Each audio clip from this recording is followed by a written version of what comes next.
جانو T V کے ناظرین السلام علیکم دوستو، آپ کو شاید یہ یقین نہ آئے مگر یہ حقیقت ہے، دنیا میں ہر تیسرا شخص کسی نہ کسی قسم کی بیماری میں مبتلا ہے، اور کوئی بیماری جتنی سنگین ہوگی اس کے اثرات ہی اتنے ہی خطرناک ہوں گے۔ دوستو، ہماری ویڈیو کو سبسکرائب کریں۔ تو چلیے اپنی ویڈیو کی جانب بڑھتے ہیں۔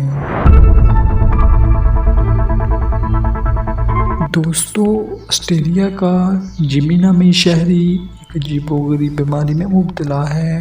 اسے یہ عجیب و غریب بیماری 20 سال کی عمر میں شروع ہوئی۔ بظاہر تندرست اور خوش نظر آنے والا شخص کتنی خطرناک بیماری میں مبتلا ہے، آپ سوچ بھی نہیں سکتے۔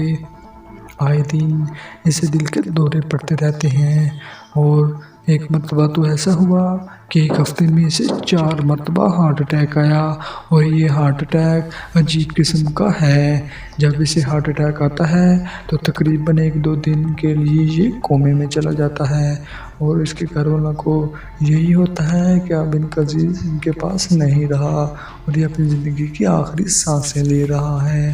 لیکن خدا کی کرنی ایسی ہوتی ہے کہ یہ واپس ہوش میں آ جاتا ہے، اور یہ ایسا اس کے ساتھ 9 مرتبہ ہو چکا ہے۔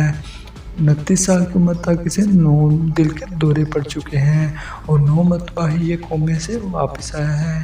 ڈاکٹرز کے مطابق اس کی دل کی شریانیں بہت تنگ ہو چکی ہیں، اور دل کے پٹھے بھی نہایت کمزور ہیں، تو کبھی کبھی اسے چلتے ہوئے، ورزش کرتے یا ایئرپورٹ پر جاتے ہوئے دورہ پڑ جاتا ہے۔ جیمی آسٹریلین شہری ہے، اور یہ آسٹریلیا کے شہر سن شائن کوسٹ کا رہنے والا ہے۔ یہ عارضہ اسے 20 سال کی عمر میں لگا۔ جیمی اب تک پوری دنیا کا چکر بھی لگا چکا ہے، اور وہ اتنا بیمار ہونے کے باوجود ایک زندہ دل شخص ہے۔ وہ سب اس کے مداح ہیں جو اپنی بیماری کی وجہ سے پریشان رہتے ہیں۔ دوستو، جیمی ایک زندہ دل انسان ہے، اور وہ پہاڑوں میں سیر و سیاحت کرنا پسند کرتا ہے۔ دوستو، امید ہے آپ کو ہماری ویڈیو پسند آئی ہوگی۔ ہماری ویڈیو کو لائک کریں اور دوستوں کے ساتھ شیئر کیجیے۔ شکریہ۔